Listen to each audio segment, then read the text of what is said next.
we'll get that straightened out in a minute. But we at least see Haven's beautiful face on there. So Haven, wait for the camera to all the people.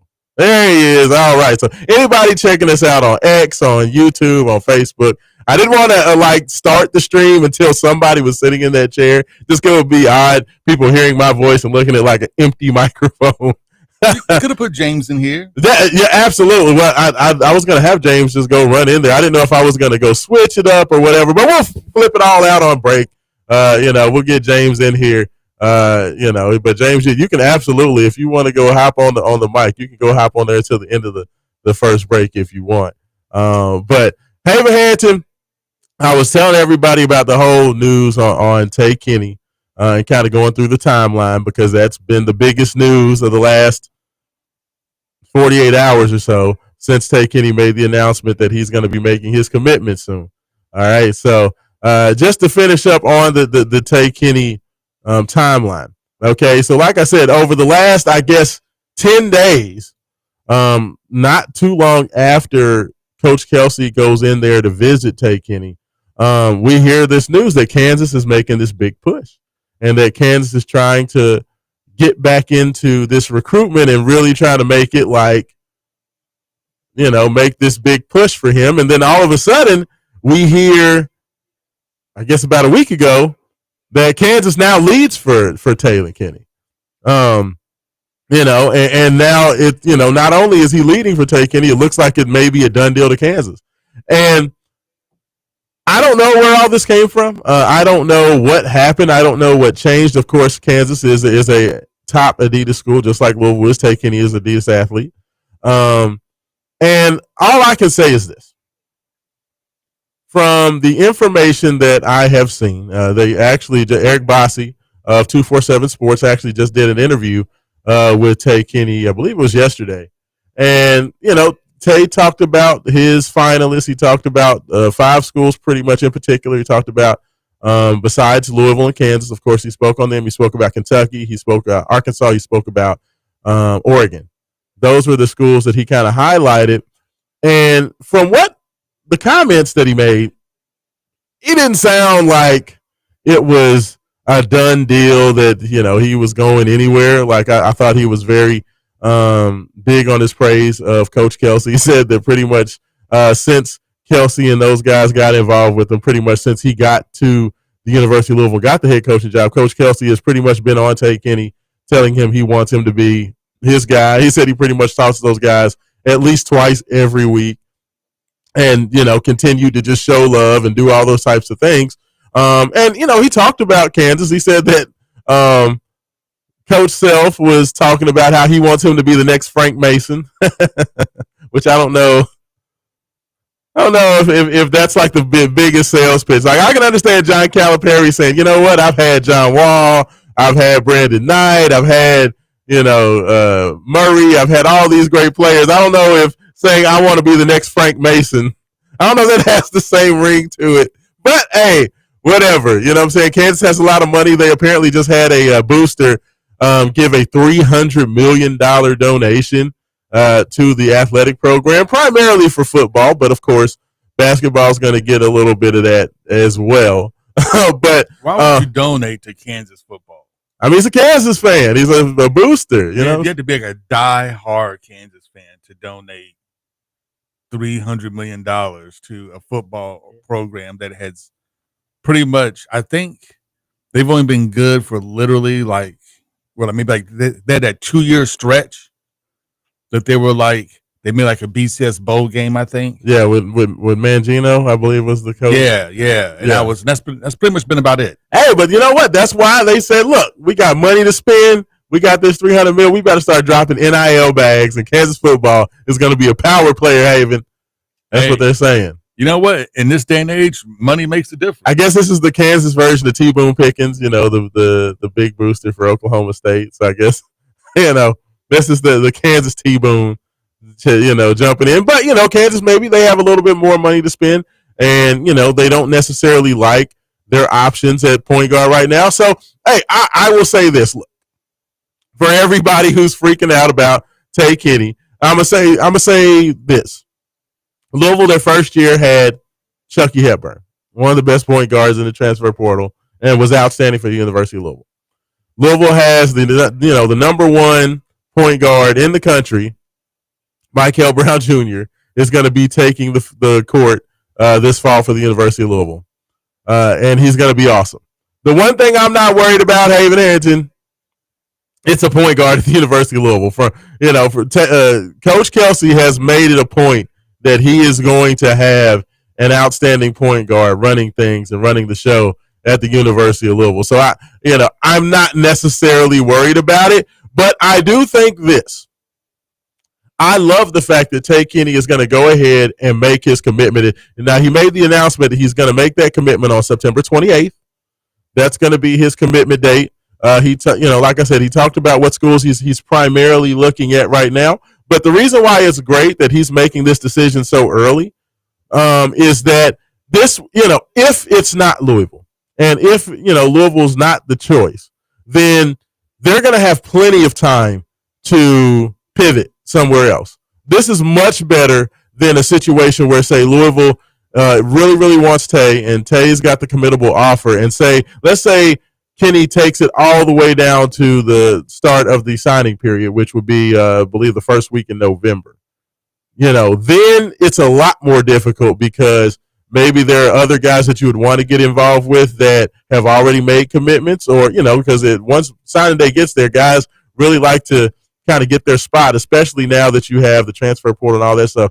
The options and the spots are very selective and very limited, so you see less players taking things into the spring now. So I like the fact that Tay Kenny wants to go ahead and get this out of the way, and that way Louisville can figure out where they want to go from there. Hey, but does that make sense to you? I think that this at least puts Coach Kelsey in a good position to make the next move if, Kenny's not going to head there. Did you agree with that? Oh, man, you always got to keep your options open.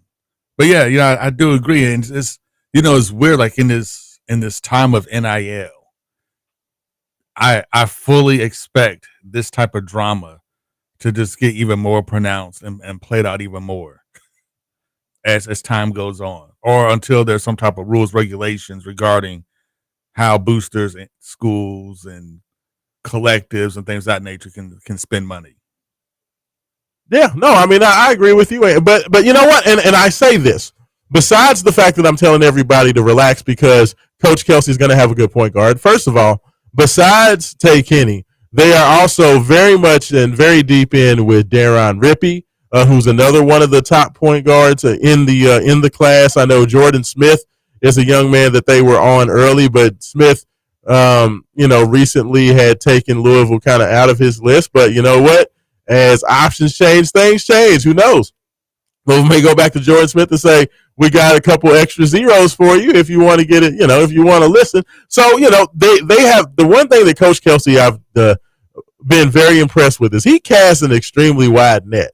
He does not get himself boxed in to one or two guys and go all in for just those couple of guys. I remember when Coach Mack was here, he kind of put all his eggs Caleb Love and pretty much made Caleb Love his only guy. And it took, went all the way down. I believe it was, was it Caleb Stewart? I believe Caleb Stewart was the kid that ended up at Duke, or Caleb Love and Isaiah Stewart. I can't remember I know the kid's last name was Stewart, but you had Stewart and Love were the two guys that Coach Mack pretty much put all the eggs in the basket. I want to get both of these guys here.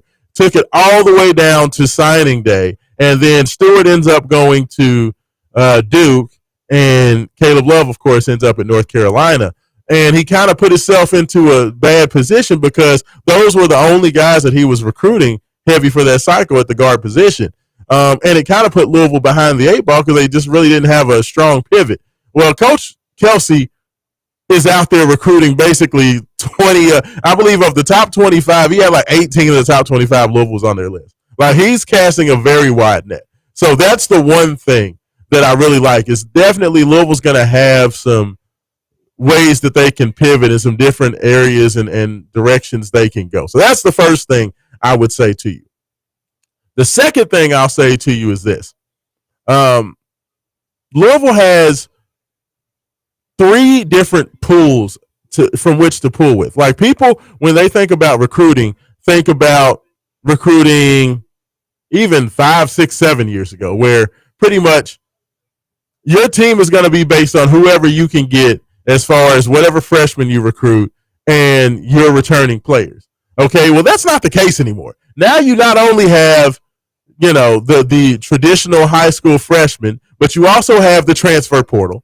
Okay, so you have that whole pool of talented players. And then you have Europe as well.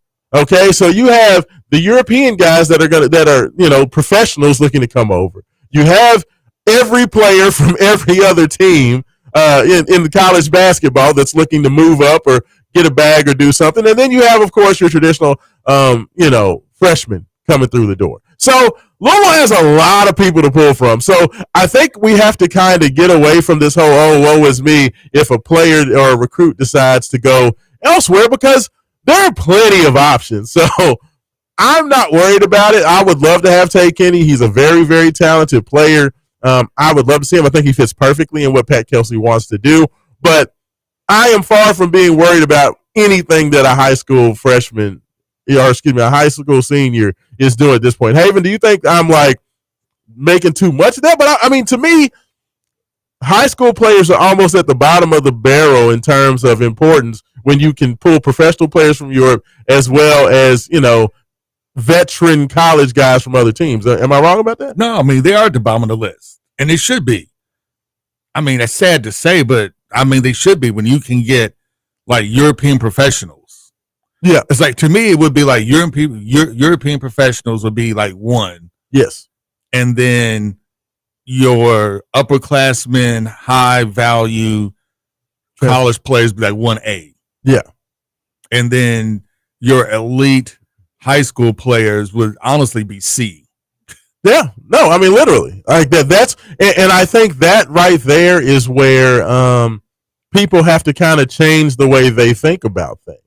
It's because it is so different now in the world of recruiting, where high school players are definitely still the lifeblood, and they're still important for the long term success, because you have to have depth and everything else. But unfortunately, and I went through this with my son, in terms of his recruitment, is that it is very difficult to be able to find spots in college now. It is very difficult. Like most high school players are having to go the D2 route, or the D3 or NAIA or JUCO. They're having to kind of prove what they can do, unless you're a top 100, and honestly at this point, top 50 player. You're not even really being recruited with any sort of like colleges. If colleges have a scholarship or two left at the bottom of their, roster, that's when they finally go reach out to high school kids now. Like if they have a spot left, like kind of the spots that they used to leave for walk-ons, like that's where the high school kids are being stuck at the end of basketball rosters now. Now, definitely not as bad in football. Football is still primarily built through high school recruiting. But even with high school recruiting, I would say it used to be probably 80-20 high school players to potential transfers. Now in football, it's probably 60-40 transfers to incoming high school players. Would you think that's about? It's about right. But from a school's perspective, you have to look at it like this, and this goes both for football and basketball, and it's maybe even more especially football, right? So like you can get a 4-star quarterback, coming out of high school. Louisville's gotten one each year that Brom's been here each year, but he still's gotten high value transfer quarterbacks as well, and those have been the guys that have been playing, and those are the guys who starting. The reason being is you get these 4-star quarterbacks, but knowing it takes, unless they're like a phenom, right? It normally takes 1 to 2 years for a high school quarterback to adjust to the college game. And that includes, playing them early sometimes, taking your lumps, and hopefully that pays out in year 2, 3, and 4. Yeah. If he stays that long. The problem is that once you invest all that time, energy, and money into training up that quarterback so he's ready in year 2 or 3. What's to say he doesn't transfer out, and then all your resources went for nothing, right? He sat a Yeah. year. He's learned in the system. His sophomore year, it's time for him to play, and he decides he's going to transfer someplace else. Well, all that NIL money we spent on him, training and everything else, is for nothing. We just could have gotten a transfer guy. Yeah, he's going to be here a year, but if he's high enough level player, what does it matter? And I think that's the conundrum that you're seeing right now with football and basketball. Now, do I get a project player that I project is going to be really good in 3 or 4 years? And I can get him now. I can train him in my system. So that sounds great because that's what we used to do it, right? I used to get a guy, Right. if he wasn't like a 4 or 5-star type of guy, he was like, he's a project guy. I'll get him here. I'll bring him in the system. I can surround him with other guys, bring them all in the system. They'll learn together. They'll learn to play together. And by the time these guys are juniors and seniors, the program be great and we're going to be balling. Yeah. But with today's transfer portal, that doesn't work anymore because now you bring those guys in the system, you train them up, and then they're gone because they want to transfer out to make a bag someplace else. Or for whatever reason, they don't like the playing time they get, or whatever reason, most of them wind up transferring out.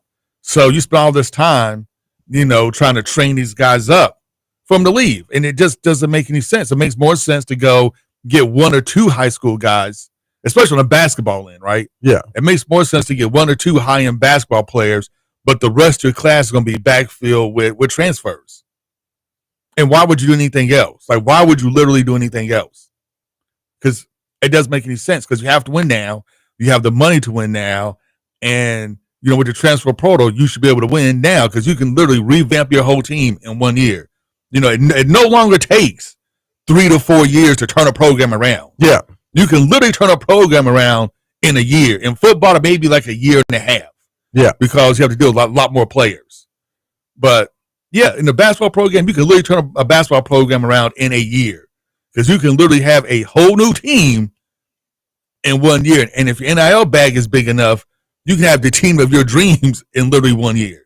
Literally. Yeah. I mean, and that's why I say, and this is not, and I say all this to say that, it's not that, it doesn't matter. Take Kenny does not matter. He's a very good player. I don't think he's as good as Michael Brown. Like, I think he's a very good player. Michael is almost a generational type player.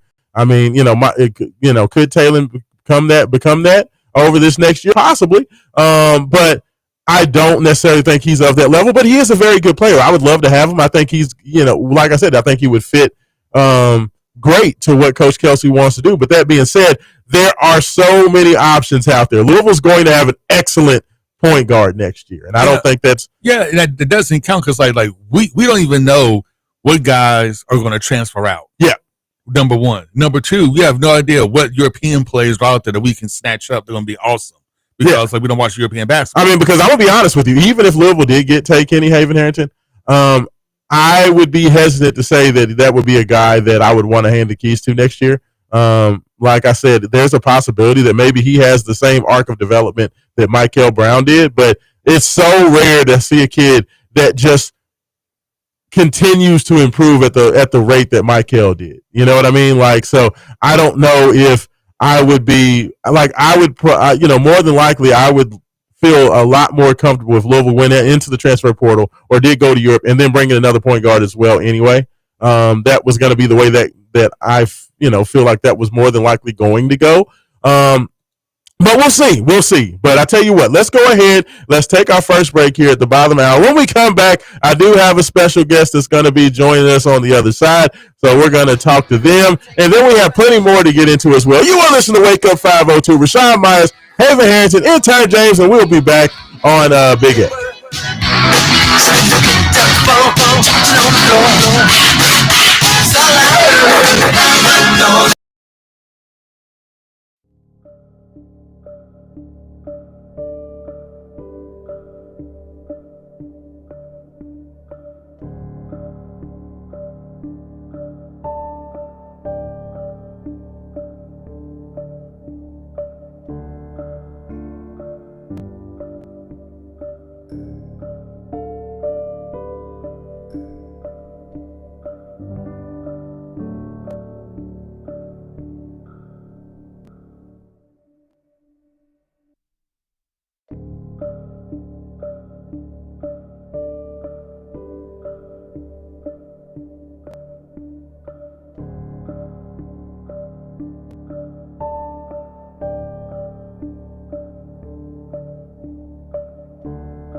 And welcome back in. Welcome back in. Second segment of the show. Wake up 502 96.1 FM, 1450 AM.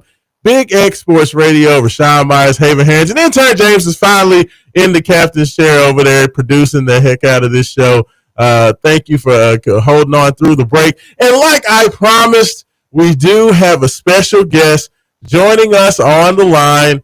We have Rachel Moore. Rachel, good morning. How are you doing?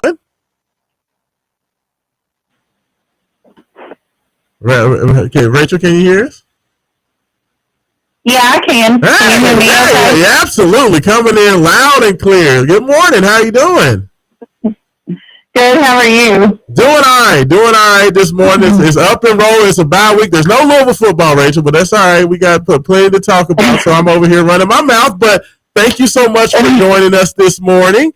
So if you can, why don't you tell us why you're calling us? You represent or are part of a great organization, and I wanted to give you the opportunity to talk a little bit about what you do. Yeah, thank you. I appreciate it. So I represent William Joseph Crisis Nursery. It is a new nonprofit in Frankfort. It has been operating for about a year, and it is the first crisis nursery in Kentucky, and we're hoping to bring one to Louisville pretty soon, as soon as we can. But it is a place for children to stay, ages 0 to 5, while their parents navigate different crisis situations. So if they are facing homelessness, domestic violence, substance abuse, anything like that, they can drop their kids off to stay with us. And it's a voluntary program, so it keeps kids out of the foster care system. Other states are using this model, so it's been really effective in keeping kids out of the system and then saving the state a bunch of money. That's awesome. And yeah, and right now we're providing supervised visits, domestic violence survivor support groups, and we have an infant pantry. So if people need diapers, wipes, formula, or anything for their kids, they can come to us for that resource. Yeah, and we were chatting about this, and I thought that this sounds like an amazing organization. It's definitely an underserved group of folks that you're helping out with this. So kind of talk about how did you come about this? How did this whole thing get started? You said you've been with them for about a year, so kind of talk about how this whole thing came about. Okay. So I founded it and started it about a year ago. I got the vision for it in 2017 after I had been through family crisis situations myself. My ex-husband is a Marine Corps veteran, and we had issues with domestic violence. He had PTSD, and we were afraid to reach out for help because we were afraid of our children being taken or going into the system. And then my son had to have a liver transplant when he was 15 months old. And my ex-husband's brother-in-law actually donated 40% of his liver to give it to my son. And my son is doing great, but it's named after the person who donated him the liver, who was William Joseph. So he passed away in 2017. He drowned in the Kentucky River, but it's a way to honor him and keep his story and legacy alive, and also promote organ donation. Wow, that's a powerful story. Absolutely. And that's the way a lot of these things happen, is that folks see that there's a hole or that there's a need, and the great things like this come out of it. So I mean that's a beautiful story, and definitely appreciate you sharing that with us. So as you talked about, you're based out of Frankfort, but you are looking to help move some of those services or bring some of those services to Louisville as well. So if you can, just kind of talk about some of the things you have upcoming. I know that you were looking to have an event coming up here soon, but I believe you said that's getting rescheduled. But what are kind of some of the things that are going on to where people can come out and donate and help out? Yeah, so there's a Rockin' for Kids fundraiser. It's a chili lunch, and it's at the VFW in Frankfort. That's November 5th Okay. at 11 a.m. And that's a really cool fundraiser. You can come get chili and just meet other organizations and just hang out. It's a big event. Rotary, Kiwanis, and Optimist Club are the sponsors of that. Okay. And we also we want to get more involved in Louisville and make more connections in Louisville. Just because that's where my heart is. Around the West End School is where I think there needs to be a location close to the Boys and Girls Club. We have connections with the Boys and Girls Club that is moving. It's getting ready to start in Frankfort, and I think the two programs go hand in hand. So Boys and Girls Club is more of an after-school program where we will be those kids could come to us after they finish the program at the Boys and Girls Club eventually. So we're hoping to get that started and just build connections in Louisville instead of just in Frankfort.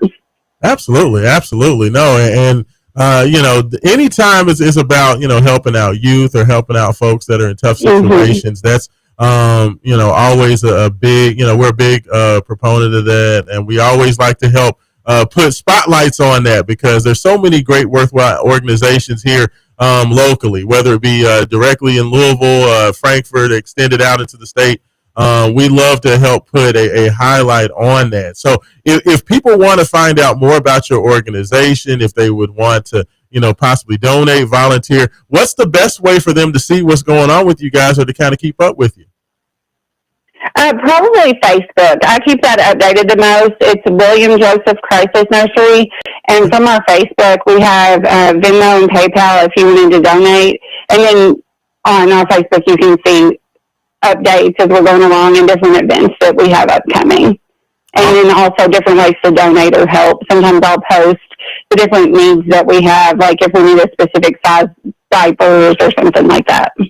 Awesome. Well, Rachel, definitely appreciate you calling in. You are a good friend of mine. Of course, we both are friends through, the recently passed Joe Kelly, one of our favorites. We kind of reconnected from there, and it was just wonderful to see you. And when you told me about what you were doing, I definitely wanted to make sure to get you on there and talk about some of the great things you're doing. But Rachel, you can't be a stranger now. Like if you have, as the chili luncheon gets closer, or if you have any other upcoming events, you have to make sure you let us know so you can come back on and let everybody know what's going on. All right. All right, I sure will. Thank you so much. Absolutely. Thank you so much, Rachel Moore, once again, calling in. A great organization, Haven Harrington. We have partnered with so many great organizations over the years, like Operation Open Arms and some of the other, Down Syndrome of Louisville, we've partnered with as well in the past. So definitely appreciate Rachel checking in with us this morning. And make sure you get out there, check out some of the things that are going on there with the Crisis Nursery. But definitely appreciate Rachel coming in. But I mean, that's one of the things that, Haven, we've always made it a point when we talk about more than just talk. That's what we mean. That's what we mean, because these organizations, people don't know about a lot of the things that are going on, and they want to provide their time. They want to provide their dollars. They want to provide those opportunities, but they don't necessarily know what's happening. So, we always will take a pause for the cause, as they say.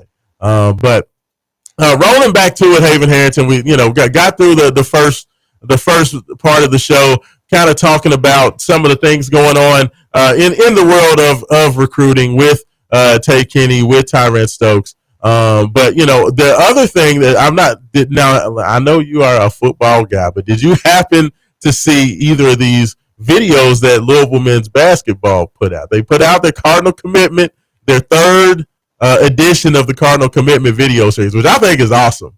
Like nobody else is doing this, but kind of like they're on. I don't know if it's necessarily like a Hard Knocks, but it's kind of like that, but behind the scenes kind of spotlight on the Louisville basketball program. They did, of course, one last year prior to the season to kind of get fans excited. They brought it back for a second season, and of course the first edition they were kind of talking about, highlighting Eli Foy and kind of what they were doing in the summer to kind of get the team together and build their bodies. And then they had the second one where it was kind of like the summer, everybody's here now. Guys are starting to kind of build that camaraderie and kind of talking to a couple of new players. Well, this most recent one, it's like, okay, fall is here. Guys are on campus. Peyton Siva is now the new assistant coach. They got to talk to Peyton Siva. They kind of showed some of those highlights and, just kind of putting an emphasis on Louisville kind of really starting to get rolling downhill. They called it kind of the end of the beginning is what was the name of the video. I love it. Like me personally, I think this is a way to keep fans engaged. It's a way to get them excited with a season that's anticipated, maybe the most anticipated season in Louisville basketball since what? I'd say maybe 2013. I mean, I can't think of another year where people are more excited, like since then. Like, because, of course, Louisville coming off of a Final Four, it was expected that Louisville was going to be a favorite, and, it was championship or bust. Basically coming back that year. But, like, I can't think of another season. I mean, maybe the Jordan Morris season was people were pretty excited because they knew Louisville was going to be pretty good. But, of course, COVID shut down that season. But I think this may be the most excited, the most excited that Louisville fans have been for a season since 2013. Yeah. I'm trying to think. I'm trying to think of another one, but the only other time I can think of is maybe Donovan Mitchell's sophomore season. Maybe.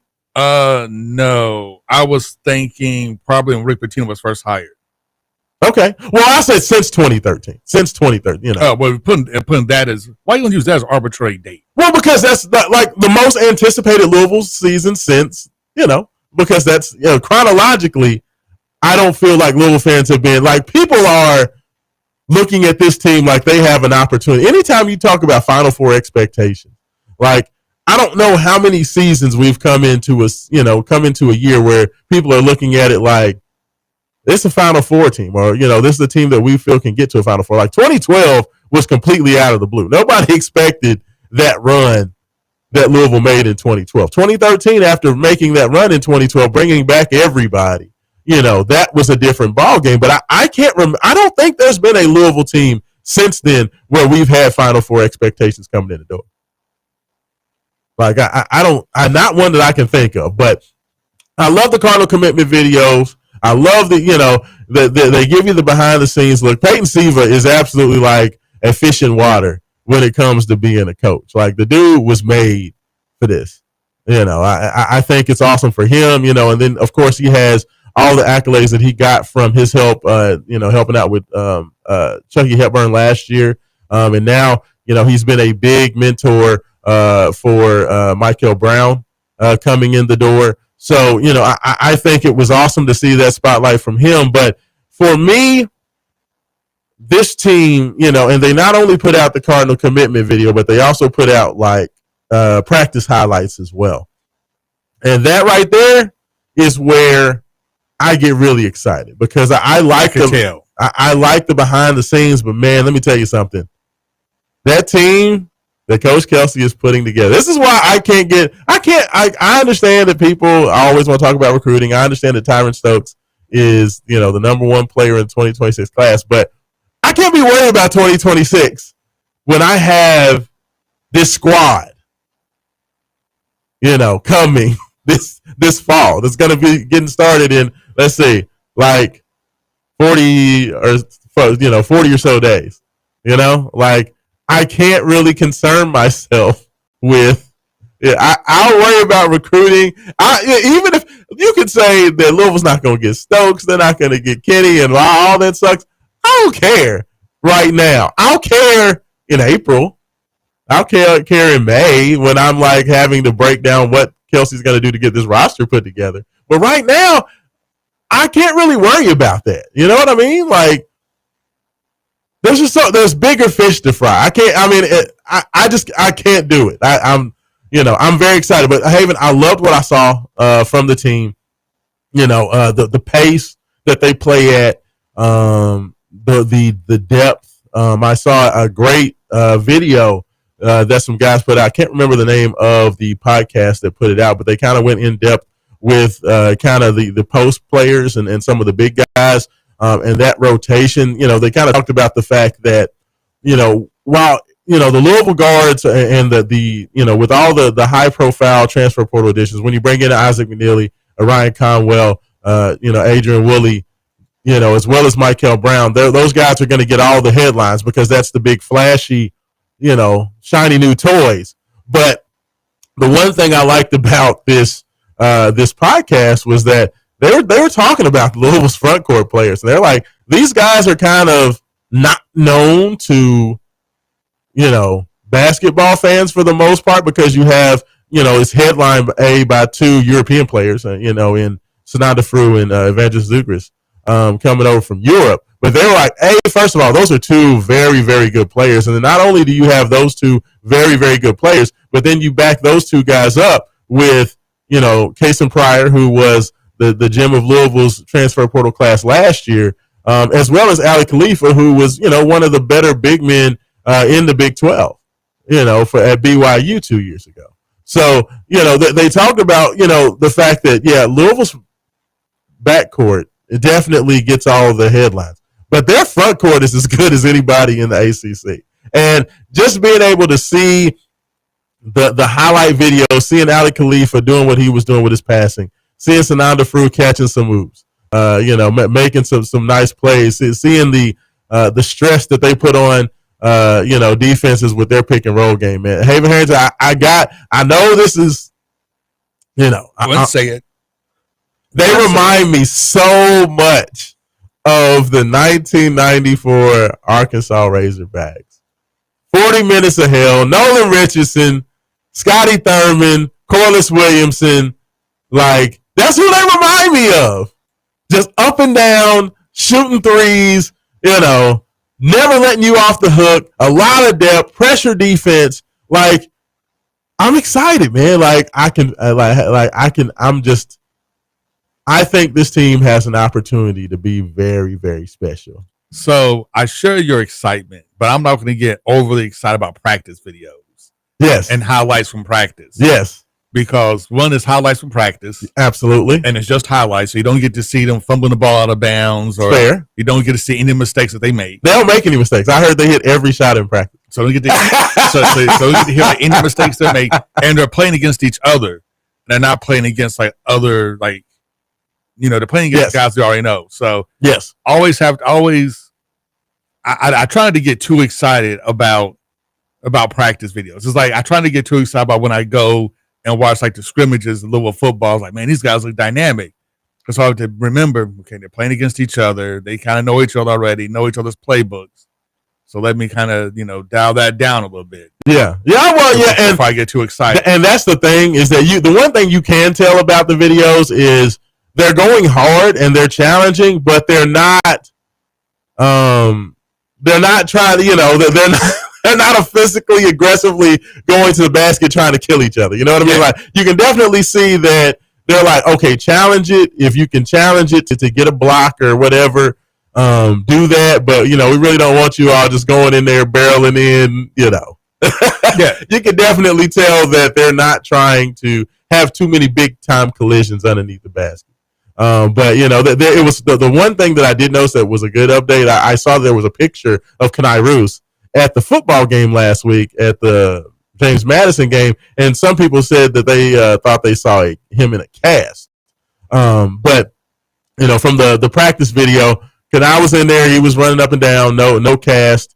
Out there running, jumping, dunking, knocked down nice little three. So that was good to see. But I mean, just the versatility. And just intelligence of this team, man. Like they are a. But this is what happens once again, folks. So you don't get nervous about missing on a high school recruit.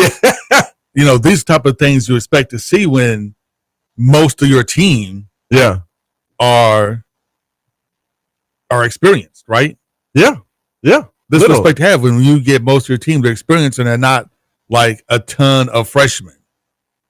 No, I mean, like, that's it's just a completely different world. Like I said, people have to kind of retrain their brains. It's like anytime you talk about the high school kids and the high school recruiting, all that stuff, that's fine. Literally, unless you're getting the number unless you get a top 10. Like Tyler Stokes, like a kid like Stokes or a kid like Michael, that's going to be guys that can come in and start immediately. Yeah, unless you get like a top 10, top 20 talent, is it really worth a lot of your time? Yeah, I mean, because you look at Kenai Roos.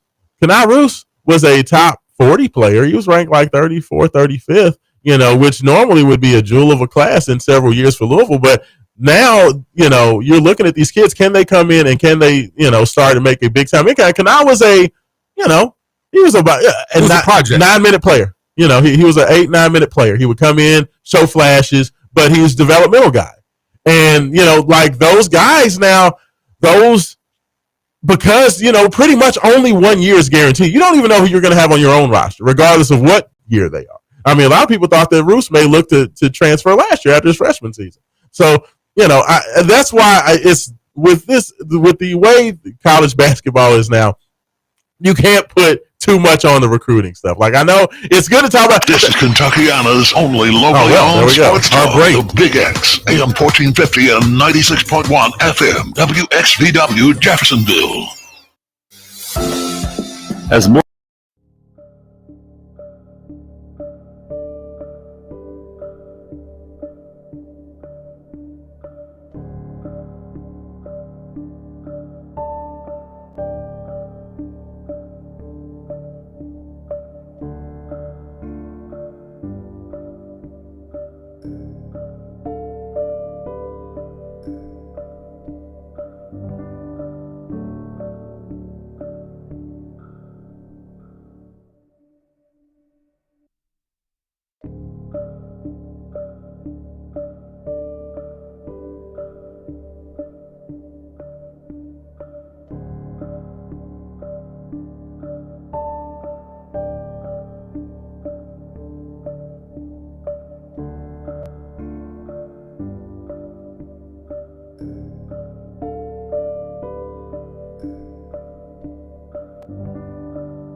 back. 96.1 FM, 1450 AM. Big X Sports Radio. James, you have to let me know if there's any text popping in there on Text Groove as well this morning. But we do have Jay Has on the line. Jay calling in, checking in this morning. Jay, good morning. How you doing, brother? I'm doing well, sir. I didn't know my name was Jerry. Go ahead. Who said Jerry? I said Jay Has. I was with Jerry. I'm like, I like that Jerry leaving the business. Wow, that's hilarious. Hey, how you doing this morning, Jay? Fine, man. Doing great. Doing great. It's a bit of a sunshine today. Why not talk about sports? Are you feeling better about Ron English now? Have you let him go? Have you are you still mad at him from last week? I'm okay with it, man. I'm okay with it. I mean, the win, at the end of the day, it's about winning, so we won. So it's a win. Yeah,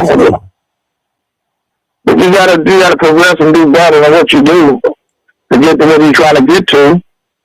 You know. That means you gotta work hard on practice and work hard, man, and get the receiver core in order. I ain't saying they're not in order, but just the continuity of it. Look, man, I'm gonna get this bomb to you, man. So I want you to go, I'm just going this fly motion, man. You know what I mean? Oh yeah. You gotta talk.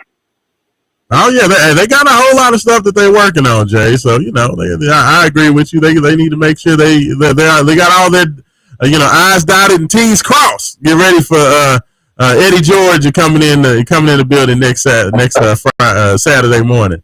So Former Titan, former Ohio State, good man. I know King George, man. I know King George, man, personally, man. Okay. A huge guy, great Titan, former Titan, former Ohio State. Great guy, really great guy. God knows Raashaan and okay. Yeah, man, I know him personally, man. That's a noon game. Yeah, noon kick. So we'll be on here in the morning. I don't know. There's a possibility that we may be part of the morning show next week. I know last year in any of the noon games we were actually part of Cardinal Kickoff. So I'm not sure if that's going to be the same setup this year, but there's a possibility. But one way or the other, we'll definitely be getting done here at the studio and having to run on to Cardinal Stadium. We'll get started early. Man, what that trip you did last year to go to Notre Dame? Oh yeah, did that? Yeah, that was last year. Good, man. That was a terrible trip. Yeah, that was a long drive back. It was definitely a long drive back, Jay. You drive all the way up here to South Bend, which is like the most out of the way place in the world, and then you go up there, watch your team blow the chance to win the game, and then you have to drive back home. It's a long ride. Raashaan and Haven, I can't wait, certain moments to dialogue with you guys about sports, local international sports. Raashaan, let's get to it real quick for just for momentarily about this high school recruiting, one of the biggest recruits in 26 class and 25, really 26 class, with this Tyrann and Tylen and the whole nine. And Raashaan, explain to everybody once again the scenario, what's really going on, a little bit behind the scenes a little bit, because I know what's going on behind the scenes a little bit, because Tyrann Stokes is, first cousin. And we're trying to explain to people about how this thing works out, the NIL with Tyrann and the rest of the guys, and him by going to USC, last weekend, and got Kansas, and got Kentucky on the list, and so forth. We're trying to explain that, please. Yeah. Well, we were definitely chatting about both Taylor Kenny and Tyrann Stokes this morning. During the first segment, because of the news that Taylor Kenny made the announcement that he'll be committing on September 28th. He went ahead and locked in his commitment date. And as I said, like right now, there's been a lot of smoke for Kansas Jayhawks saying that Bill Self and company are trying to make that move and trying to make that happen. But I think that it's still definitely too early to make any decisions with that. I think that there's an opportunity or a chance that hey, maybe Tay does decide that Kansas is a spot for him. Like that's not necessarily the way that I'm feeling about it and the way that things are going. But I think that Louisville's going to be right there. I think Louisville's going to have a great recruiting class. So Tyron Stokes, he's been super quiet. I know it's been said that he also wants to make a commitment before his season gets going. So we may see a move on his recruitment, Jay, sooner rather than later. But I think that one way or the other, I think that Louisville's going to end up with a great class. And I think by far, Tyron Stokes is the most important part of that class. So, with you, with that being your people, Jay, you make sure that, once Stokes decides to go ahead and make that commitment, that he comes on Wake Up 502 to make that commitment. Oh, man, you guys get the first dibs, man, on everything, man, about Tyron Stokes, man. Any other sports station won't get this. I'm going to give it to Raashaan Myers, Haven Harrison, and your young programmer guy. I'm going to give it all to you guys. You need to, because Granny still communicated with me. Oh, yeah. And I told Granny yesterday, I talked to Granny yesterday, I said, baby, listen, let me know when that thing get ready to open up. Oh yeah, I'll tell you, I need that. We'll go special if Tyron wants to go and he says he got the itch to take that commitment. If it's the middle of the night, we'll hop on. We'll do a Wake Up 502 after dark just for Tyron Stokes and bring him right on. like we're ready again. Oh yeah, you better believe it. Absolutely. We're going to make it happen. But yeah, hey, when Granny hits you up, Jay, and lets you know, hey, it's time. I will get the first dibs on it, man. Matter of fact, you have that phone there. You have your phone there. Oh, yeah, absolutely. Just throw the bat signal. Hey, Raven Hanson, real quick, and Raashaan Myers, real quick, I'm ready closing remarks. No, looks like, I don't know what happened there. James, looks like Jay had Jay got tackled at the 1 yard line. What'd you say about Stokes, James? I was saying that we had a couple questions in on the text group. Oh, cool. What? You go ahead and drop him. Yeah, I think he had. I don't know what happened at the last second, but what questions we got coming on text group, James? Well, it was, what does Jay say about Tyron Stokes, his cousin? And then it was also, have you noticed Georgia Tech's schedule? Clemson at home today, but no Miami, Florida State, SMU, or Louisville. Yeah. No, well, first of all, as far as Stokes, yes, that is Jay's cousin. That's Jay's people, so they keep him very well informed of everything going on. That's why with a lot of the stuff, James, that people talk about with this whole Stokes thing, man, like I have the opportunity to be very close to the source on this. You know what I'm saying? So I don't listen to a lot of what I hear out there because of the one thing that I know about this recruitment, especially when it comes to Stokes. Like Kenny, I don't have the inside. The Kenny, I have most of the stuff I have on Kenny because Kenny, I'm not sure if you know this. Did you know that Tay Kenny and Tyron Stokes were teammates on the same AAU? I did not know that. Yeah, AAU teammates. They were. So they are good buddies. So most of the stuff that I've gotten in on Tay Kenny, I have gotten from the Stokes side. From that group. So I don't have as much inside information with Kenny, but I definitely get some juicy tidbits. On everything going on with Tyron Stokes. So I say all that to say I'm not saying that I know everything, and I'm not saying that anything is definite or guaranteed, but all I'm saying is I'm not listening to any of that mess that anybody's coming out and saying about what's going on with Stokes, because none of them people know anything.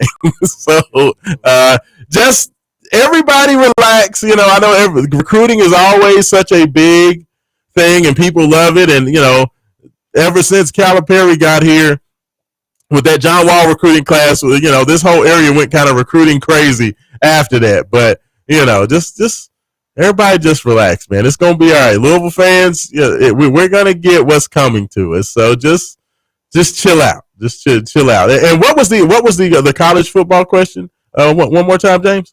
Also, have you noticed Georgia Tech's schedule? Clemson at home today, but no Miami, Florida State, SMU, or Louisville? Yeah, Georgia Tech definitely has a favorable schedule. Like they don't play a single until they play Georgia at the end of the year. This is Clemson is their only ranked game. They have a cushy schedule, but look, at the end of the day, I'm guessing that the texter is saying that, talking about the chance that Georgia Tech could run the table, and I know that Clemson's going to be missing a couple of guys today, so it's definitely an opportunity for Georgia Tech to take advantage at home. But this is Georgia Tech, man. Trust me when I tell you. I'm going to tell you what game I know that they're going to lose. At NC State, they're going to lose that game. And I don't know why or how it's going to happen, but Haynes King and company are going to drop that game. I mean, they are a very good team. They're very veteran, but I'm not worried about Georgia Tech. Yes, do they have a pretty light schedule? Absolutely, but they'll Georgia Tech it up. But, we have to see if they're going to win today. I mean, this is a huge game. Kicks off at 12 noon, ESPN.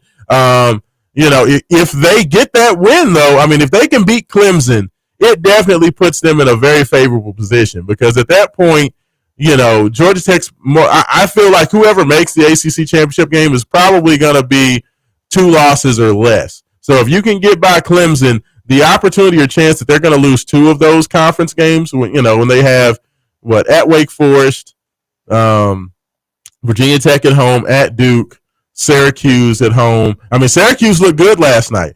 I'm not sure if how many folks got to check that, but the young kid Angeli, the transfer from Notre Dame, the quarterback, he looked good. Syracuse. I mean, they were playing Colgate, so I mean, take from that what you will. I mean, it's a toothpaste company, so. No, but I mean, I don't know who's going to come out of there. I mean, Miami looks like they may have a slot locked up. I'm still waiting to see. Miami, of course, takes on USF today. USF's trying to see if they can finish off the hat trick, beat 3 ranked teams in a row. They knocked off Boise State in week 1. They knocked off Florida in the swamp last week, and now they take on Miami there in Coral Gables. So we'll have to see, if USF can pull that off. But if USF does win that, then I may have to go ahead and rethink what the Hurricanes and what they can be. So, we'll see. But, yeah, Georgia Tech definitely has a bit of a lighter schedule. But there's a lot of football to play. We don't really know who's good and who's bad as of yet. I mean, Florida State has looked pretty good so far. But I don't know how good Alabama is. We'll probably figure out what Alabama really is by what they do today. They take on Wisconsin in a Big Ten versus SEC showdown. So I think we'll be able to figure that out, and then from there we can kind of level set with Florida State. I'm still not sold on Florida State, James. I can't trust in Thomas Castellano, man. He'll look like the greatest player in the world. He did the same thing at Boston College. Some games he looks great, other games he looks terrible. So, I don't know. We'll see. Any other text on there this morning? That's all we have so far.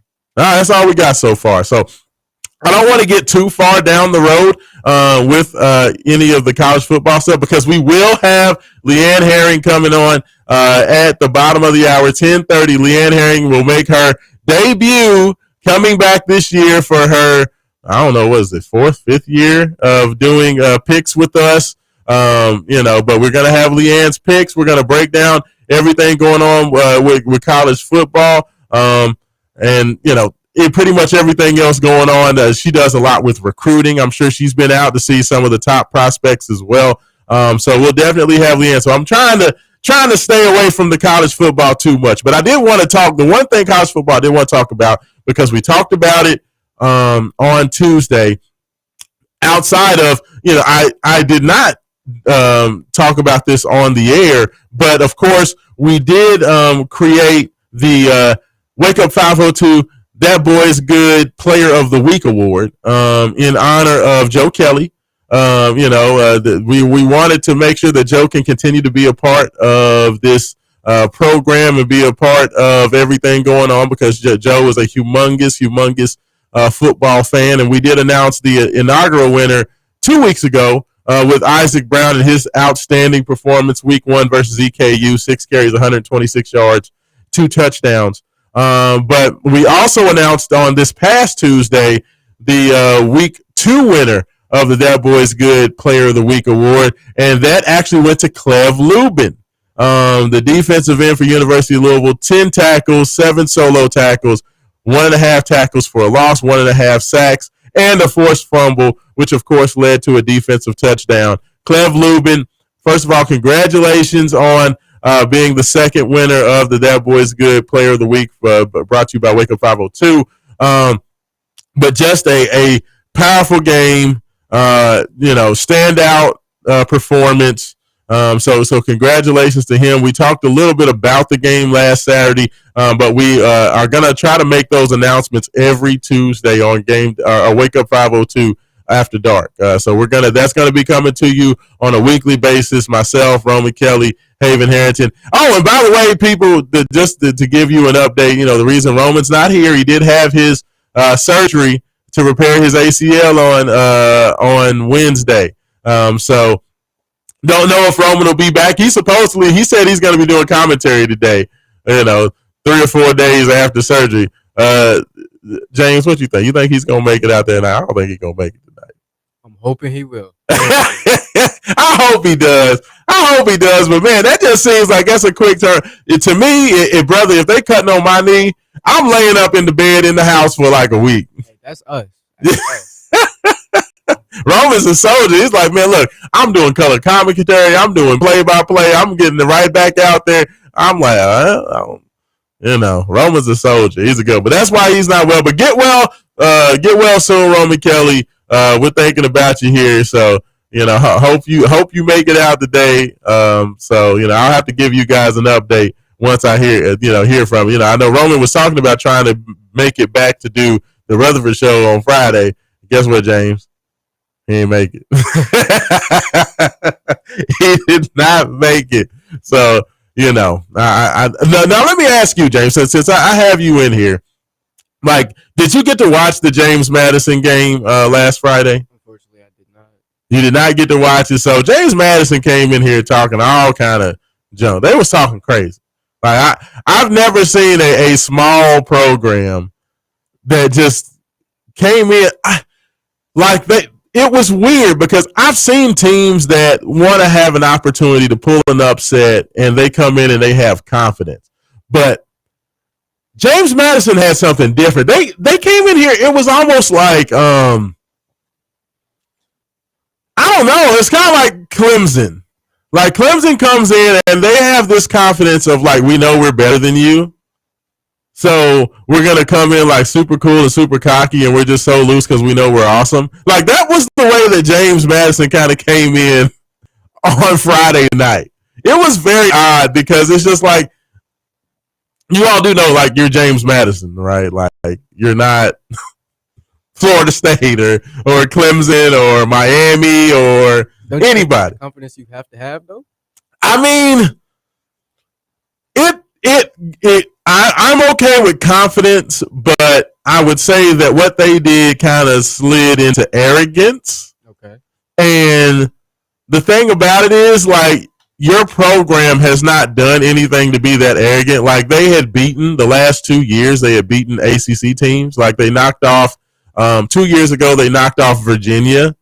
Bad Virginia team, but they did beat Virginia. And then last year, they beat North Carolina. Bad North Carolina team. But they won. They won both games. Right. So because of that, they came in real reckless. Like, talking about this is going to be the third ACC win in a row. We own the ACC. We're going to show them that we're the big brother. Like, they were talking crazy. So it was just very odd to see. But Louisville, of course, did get the win 28-14. It was not pretty early. James Madison actually had a 1-point lead at the half. James, like Louisville had 2 field goals. James Madison had a touchdown on a short field. Louisville went for it on 4th down and got it done. And did not get the first down. And James Madison took that down and scored. So they actually had a 7-6 lead at the half. Then Louisville decided, okay, yeah, we're going to quit playing. We're going to quit playing now. Y'all trying to embarrass us on TV. and they go out there in the second half, run away with it. Cleve Lubin has the big sack in the end zone. Quarterback fumbles. They recover, get the defensive touchdown. Isaac Brown has a explosive 74-yard touchdown run at the end of the game, as well as Chris Bell takes a short slant about 65 yards to the house. So Louisville did what they needed to do in the second half, but the things that, in my personal opinion, we need to see those guys work on during this bye week, and the things that I will be looking for next Saturday. For me, I think the biggest things are just to clean up some of, first of all, before I can't even say clean up some of the defensive mistakes, because there was a couple of defensive mistakes. 10 men on the field, they had to call a timeout for. There was a couple of times where there were some communication errors. But the biggest thing that I want to see is the game plan. Like, Louisville's offensive game plan for James Madison was terrible. It was terrible. For whatever reason, Jeff Brom did not go into that, go into that game and with a great game plan.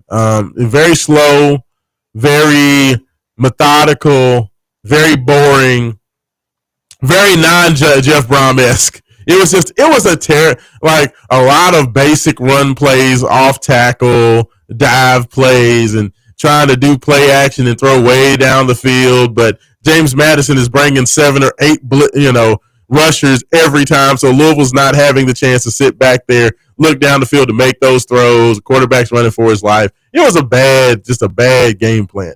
I need to see Louisville's game plan be a lot more crisp. I want to see more of what I saw versus EKU.